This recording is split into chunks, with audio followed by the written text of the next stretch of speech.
স্থায়ী শান্তির রুটম্যাপ তৈরিতে আলোচনা গতিশীল করতে পাকিস্তানে পৌঁছেছেন ইরানের প্রেসিডেন্ট ও পররাষ্ট্রমন্ত্রী।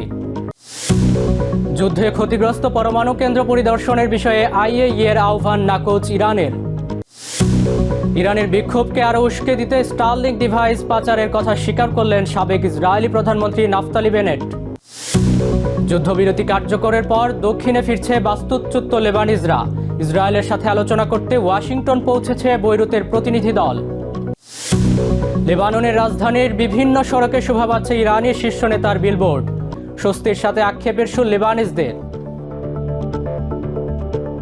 মধ্যপ্রাচ্যের রাজনৈতিক, অর্থনৈতিক সহ সবশেষ খবরাখবর আপনাদের সামনে এক নজরে তুলে ধরছি আমি মোহাম্মদ তৌহিদুজ্জামান।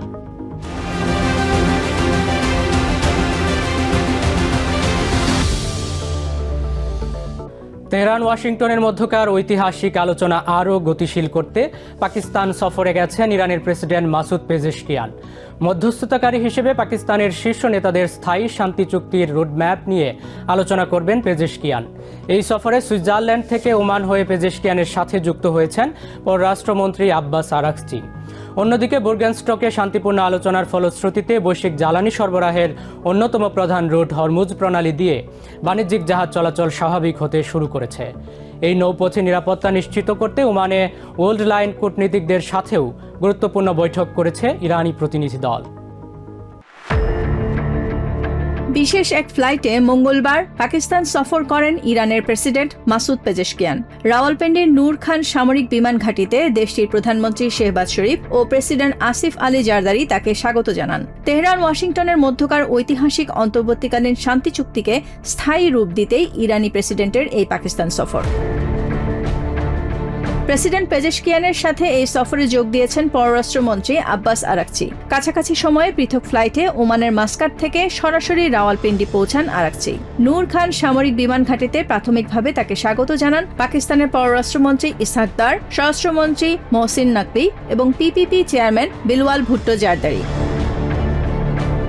শুভেচ্ছা বিনিময়ের পর আব্বাস আরাকচি প্রেসিডেন্ট পেজেশকিয়ানের সাথে কূটনৈতিক প্রটোকলে যোগ দেন। সুইজারল্যান্ডের বুরগেনস্টকে আমেরিকার সাথে ফলপ্রসূ আলোচনার পর আগামী 60 দিনের মধ্যে একটি স্থায়ী চুক্তির রোডম্যাপ তৈরি করতে মধ্যস্থতাকারী দেশ পাকিস্তানের সাথে এই উচ্চ পর্যায়ের বৈঠকে মিলিত হয়েছে ইরান। চুক্তি কার্যকর রাখতে ওয়াশিংটন ইতিমধ্যে ইরানের তেল রপ্তানির ওপর থেকে 60 দিনের জন্য নিষেধাজ্ঞা শিথিল করেছে। স্থায়ী শান্তি ও ভূ রাজনৈতিক স্থিতিশীলতা রক্ষায় ওমানের তৎপরতা বাড়িয়েছে ইরান। পাকিস্তান সফরের আগে মাস্কাটে ওমানের সুলতান হাইথাম বিন তারিক আল সাইদের সাথেও বৈঠক করেছেন ইরানি প্রতিনিধিরা। বুরগেনস্টক থেকে সরাসরি ওমান সফরে যান ইরানের শীর্ষ আলোচক বাঘের গালিবাফ ও পররাষ্ট্রমন্ত্রী আব্বাস আরাকচি। ওমানের পররাষ্ট্রমন্ত্রী বদর আল বুসাইদির সাথেও পৃথক বৈঠক করেন তারা। দ্বিপাক্ষিক এই বৈঠকে লেবাননে ইসরায়েল হিজবুল্লাহ যুদ্ধবিরতি এবং হরমুজ প্রণালীতে বাণিজ্যিক জাহাজ চলাচল স্বাভাবিক করার বিষয়ে ওমান ইরানের যৌথ ব্যবস্থাপনা বিশেষ গুরুত্ব পায়। এর আগে বুরগেনস্টক থেকে ফেরার পথে বিমানে রাষ্ট্রীয় টেলিভিশনে দেয়া সাক্ষাৎকারে গালিবাফ জানান ওয়াশিংটনের সাথে ভুল বোঝাবুঝি মোকাবিলায় বিশেষ ব্যবস্থা চালু করা হয়েছে। আন্তর্জাতিক আইন মেনে এবং সমঝোতা চুক্তির আওতায় ইরানের নিজস্ব ব্যবস্থাপনা মেনেই সবকিছু হচ্ছে। অবশ্যই লেবানন এবং অন্যত্র যেমন এখনো সমস্যা থাকতে পারে, তেমনি হরমুজ প্রণালীতেও সমস্যা রয়েছে। তাই আমরা একটি হটলাইন এবং যোগাযোগ কেন্দ্র সহ সমন্বয় প্রক্রিয়া তৈরিতে সম্মত হয়েছি। আগামী 30 দিন দুই পক্ষ ঘনিষ্ঠ সমন্বয় বজায় রাখবে যাতে জাহাজগুলো নিরাপদে চলাচল করতে পারে। এদিকে হরমুজ প্রণালী দিয়ে ইতিমধ্যে ট্যাঙ্কার চলাচল বাড়তে শুরু করেছে। ওমান জানিয়েছে আন্তর্জাতিক আইন মেনে নিরাপদ ও শুল্কমুক্ত নৌ চলাচল নিশ্চিতে তারা প্রতিশ্রুতিবদ্ধ। মধ্যপ্রাচ্যে 3 মাসেরও বেশি সময় ধরে চলা যুদ্ধ অবসানের এই কূটনৈতিক প্রচেষ্টা এখন চূড়ান্ত চুক্তির দিকে এগুচ্ছে। Nahid Sihan, TVN 24 news desk. আমেরিকার অন্তর্বর্তীকালীন শান্তি চুক্তির আওতায় ক্ষতিগ্রস্ত পরমাণু কেন্দ্রে ইন্টারন্যাশনাল অ্যাটমিক এনার্জি এজেন্সির পরিদর্শনের দাবি দৃঢ়ভাবে প্রত্যাখ্যান করেছে ইরান। তেহরানের এক সংবাদ সম্মেলনে ইরানের পররাষ্ট্র মন্ত্রণালয়ের মুখপাত্র ইসমাইল বাঘি জানান, আইএইএর প্রধান রাফায়েল গ্রোসির সাথে ইরানি কর্মকর্তাদের কোনো বৈঠক হয়নি এবং হামলায় ক্ষতিগ্রস্ত পরমাণু স্থাপনা পরিদর্শনের কোনো পরিকল্পনাও তেহরানের নেই। এছাড়া দেশের ক্ষেপণাস্ত্র ও প্রতিরক্ষা সক্ষমতা নিয়ে কোনো পক্ষের সাথে আলোচনার সুযোগ নেই বলেও স্পষ্ট করেন তিনি। ইরানের সরকার বিরোধী বিক্ষোভকারীদের সহায়তার জন্য দেশটিতে গোপনে হাজার হাজার স্টারলিং ইন্টারনেট রিসিভার পাচার করেছিল ইসরায়েল। মঙ্গলবার জেরুজালেমের পলিসি সম্মেলনে চাঞ্চল্য করে এই তথ্য স্বীকার করেছেন ইসরায়েলের সাবেক প্রধানমন্ত্রী নাফতালি বেনেট। তিনি জানান, তেহরান ইন্টারনেট বন্ধ করলেও বিক্ষোভকারীরা যাতে যোগাযোগ বজায় রেখে সরকারের পতন ঘটাতে পারে সেই জন্য তিনি এই উদ্যোগ নিয়েছিলেন বলে বেঞ্জামিন নেতানিয়াহুর বর্তমান সরকারকে অযোগ্য আখ্যা দিয়ে বেনেট অভিযোগ করেন বর্তমান প্রশাসন এই গুরুত্বপূর্ণ কর্মসূচিটি বন্ধ করে দিয়েছে। What happens every time there's a protest? ইরানের যখনই কোনো বিক্ষোভ হয় তারা ইন্টারনেট বন্ধ করে দেয় আর তখন সব ধরনের যোগাযোগ বিচ্ছিন্ন হয়ে পড়ে। তাই আমি একটি প্রক্রিয়া শুরু করেছিলাম যার মাধ্যমে ইরানে গোপনে হাজার হাজার স্টারলিং রিসিভার পাচার করা হয়েছিল, কিন্তু দুর্ভাগ্যবশত ইসরায়েলের বর্তমান অযোগ্য সরকার আমাদের শুরু করা অন্য সব ভালো কর্মসূচির মতো এটিও বন্ধ করে দিয়েছে। ফলে এবার যখন বিক্ষোভ হলো তখন সেখানে প্রয়োজনীয় অবকাঠামো ছিল না। Unfortunately, the current incompetent Israel ও হিজবুল্লাহর মধ্যে যুদ্ধবিরতি চুক্তির পর নিজ ঘরে ফিরতে শুরু করেছে দক্ষিণ লেবাননের হাজার হাজার বাস্তুচ্যুত মানুষ। মঙ্গলবার দেশটির রমেইলে এবং সিডন অঞ্চলের হাইওয়েগুলোতে ঘরে ফেরা মানুষের গাড়ির দীর্ঘ জট দেখা যায়। তবে এই ফেরার আনন্দের মাঝেই মঙ্গলবার দক্ষিণ লেবাননে ইসরায়েলি বাহিনীর গুলিতে 2 ব্যক্তি নিহত হয়েছেন। লেবাননের সিভিল ডিফেন্স এই তথ্য নিশ্চিত করার পর হিজবুল্লাহ ইসরায়েলের বিরুদ্ধে যুদ্ধবিরতি লঙ্ঘনের অভিযোগ এনেছে। এদিকে ইসরায়েলের সাথে সরাসরি আলোচনায় অংশ নিতে ওয়াশিংটনে পৌঁছেছে লেবাননের রাষ্ট্রীয় প্রতিনিধি দল। তেহরান ওয়াশিংটনের আকস্মিক সমঝোতার পর লেবাননের যুদ্ধবিরতি কার্যকর হওয়ায় দেশটির রাজধানী বৈরুতে শোভা পাচ্ছে ইরানের নতুন সর্বোচ্চ নেতা আয়াতুল্লাহ মুস্তফা খামেনির ছবি সংবলিত বিশাল সব বিলবোর্ড। তেহরানের এই প্রকাশ্য প্রভাব ও মধ্যস্থতা নিয়ে লেবাননের সাধারণ নাগরিকদের মাঝে দেখা গেছে মিশ্র প্রতিক্রিয়া। কেউ কেউ ইরানের প্রতি কৃতজ্ঞতা জানালেও কেউ আবার একে অভ্যন্তরীণ বিষয়ে নাক গলানো হিসেবে দেখছেন।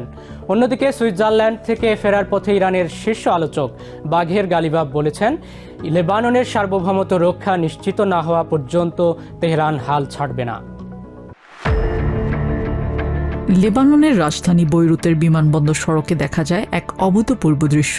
যে কেউ প্রথম দেখায় বুঝতেই পারবে না যে এটি বৈরুতের সড়ক নাকি তেহরানের রাজপথ। ইরান আমেরিকার সমঝোতায় লেবাননে যুদ্ধবিরতি কার্যকরের পর নতুন সর্বোচ্চ নেতা আয়াতুল্লাহ মোজতবা খামেনি এবং তার প্রয়াত পিতা আয়াতুল্লাহ আলী খামেনির ছবি সংবলিত বিশাল সব বিলবোর্ডে ছেয়ে গেছে বৈরুতের মহাসড়ক। লেবাননের অভ্যন্তরীণ বিষয়ে তেহরানের এই প্রকাশ্য প্রভাব নিয়ে দেশটির নাগরিকদের মধ্যে তৈরি হয়েছে মিশ্র প্রতিক্রিয়া।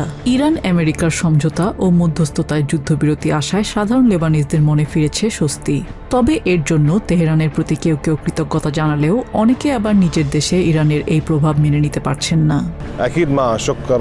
অবশ্যই আমি ইসলামিক রিপাবলিক অব ইরানকে ধন্যবাদ জানাই। আমরা তাদের এবং যারা আমাদের পাশে দাঁড়িয়েছে, সাহায্য করেছে, সবাইকে ধন্যবাদ জানাই। আরো অনেকেই সহায়তা করলেও ইরানের অবদান সবচেয়ে বেশি। আমি সম্পূর্ণ এর বিপক্ষে, কারণ আমাদের কাছে আমাদের দেশটাই বড়। ইরান কি চাই তা নিয়ে আমাদের কোনো মাথা ব্যথা নেই। কেন এই ছবি আর ব্যানারগুলো টানানো হলো? সামান্য একটা ছবির জন্য আমাদের নিজেদের মাঝে কোনো অভ্যন্তরীণ কোন্দলের প্রয়োজন নেই। গেল 2 মার্চ হিজবুল্লাহর রকেট হামলার পর লেবাননে ইসরায়েলি হামলায় প্রায় 4000-এর বেশি মানুষ নিহত হন। 4 দফা লেবানন ইসরায়েল বৈঠক ব্যর্থ হলেও চলতি সপ্তাহে ইরানের দৃঢ় অবস্থানের ফলে আমেরিকার মধ্যস্থতায় হিজবুল্লাহর সাথে যুদ্ধবিরতিতে সম্মত হয় ইসরায়েল। সবশেষ সুইজারল্যান্ডে তেহরান ওয়াশিংটনের সমঝোতায় অগ্রাধিকার ভিত্তিতে লেবাননে যুদ্ধবিরতি পর্যবেক্ষণে বিশেষ সেল গঠন করা হয়। সুইজারল্যান্ডের বুর্গেনস্টকে চতুর্মুখী শান্তি আলোচনা শেষে ওমান ফেরার পথে ইরানের শীর্ষ আলোচক মোহাম্মদ বাঘের গালিবাব জানান, লেবাননের সার্বভৌমত্ব রক্ষা করেই ওয়াশিংটনের সাথে চূড়ান্ত চুক্তিতে পৌঁছাতে চায় তেহরান। আপনারা দেখতেই পাচ্ছেন লেবাননের যুদ্ধ এখন বন্ধ হয়েছে এবং বেশিরভাগ মানুষ ঘরে ফিরতে শুরু করেছে। আমরা আত্মবিশ্বাসী যে সিদ্ধান্তগুলো জোরালোভাবে এগিয়ে নেওয়া হবে। লেবাননের আঞ্চলিক অখণ্ডতা ও সার্বভৌমত্ব রক্ষা করেই আমরা এই আলোচনা সফলভাবে শেষ করব।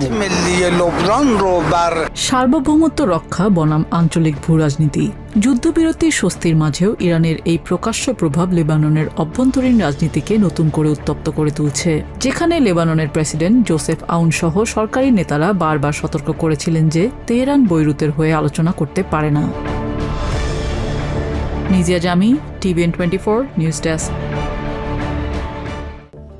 এক নজরে প্রতিদিন মধ্যপ্রাচ্যের খবর জানতে চোখ রাখুন টিভিএন 24 নিউজ নেটওয়ার্কের ইউটিউব ও ফেসবুক পেজে। নিউ ইয়র্ক থেকে সম্প্রচারিত টিভিএন 24 টেলিভিশন বিশ্বজুড়ে বাঙালির কণ্ঠস্বর।